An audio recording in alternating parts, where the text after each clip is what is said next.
How cold is it today, Sam? It's kind of cold. What are we about to go do? Water monitoring. Heck yeah.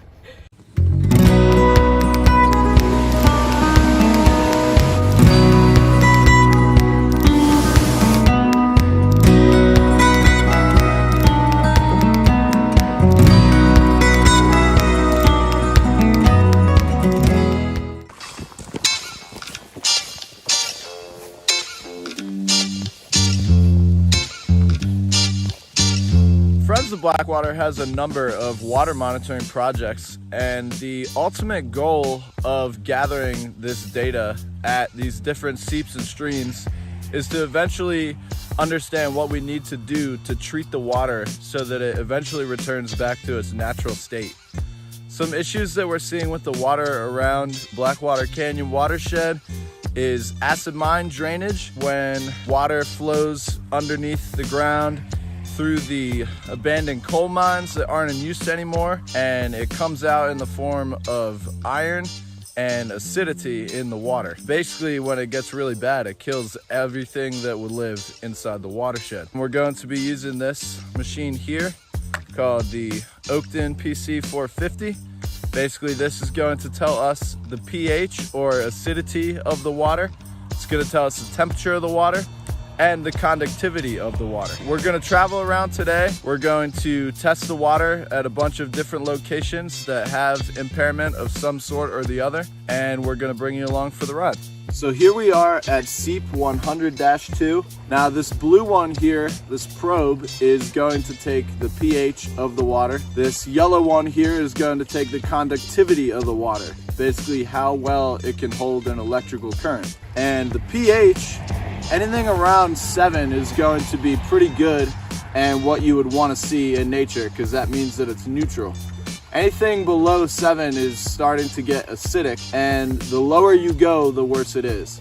When the pH gets really low like that, basically kills everything off that would be living inside the water. Bacteria, fish, and anything in between. So we just turn this on, and I will stick these two probes together into the water. Gonna find a spot where it's not frozen. And then I'm just gonna wait until it gives me the proper measurement. It looks like the temperature of this water is 1.6 degrees Celsius. The conductivity is around 712. I'm waiting for the pH now, coming in at 2.34. So that's very acidic and not good. And that's why we're out here today, so eventually we can hopefully treat this water and get it back to somewhere around 7. So here we have a big pile of lime, and the purpose of this is to treat the acidity in the seep to our right here.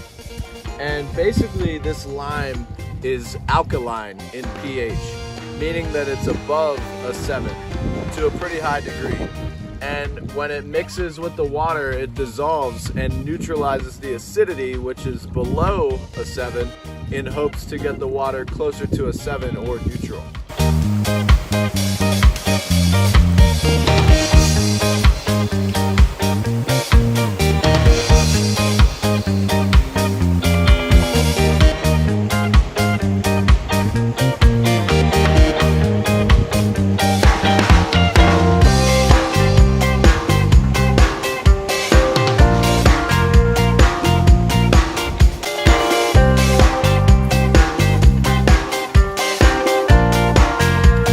We're currently hiking out to our last two spots, and they happen to be right next to each other, so that's good for us.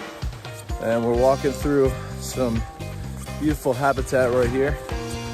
But basically this thing on my back, you saw me using in the last clip, and what it does is holds our little monitor on the end of it, and it adjusts for the depth at every spot that I measure, and I'll just incrementally measure across the stream, and it'll give me a measurement of the speed of the water at each increment. And then all those get averaged together, and that gives us the amount of water that is flowing through that stream at any given time. And then With that data, we can convert it to how much water is flowing through in a year, in a day, in 10 years.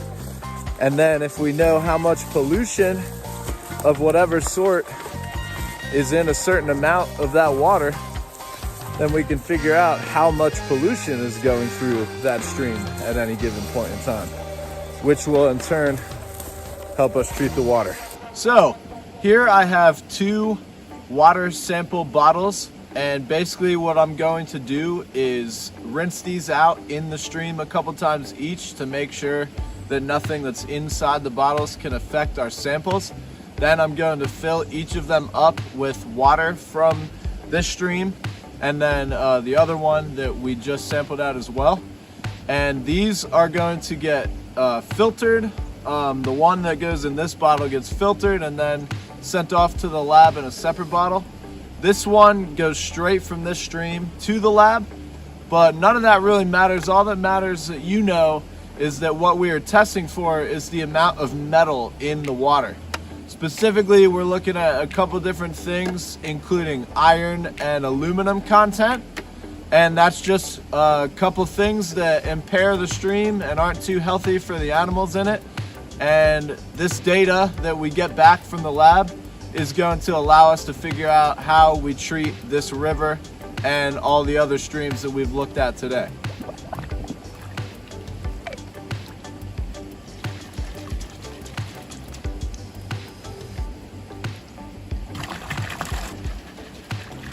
And as you can see, I dump it behind me and grab it from in front of me.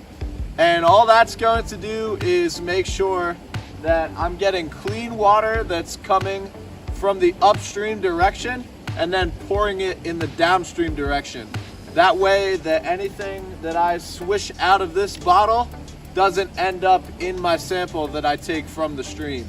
So it'll go down that way and won't impair any of our results.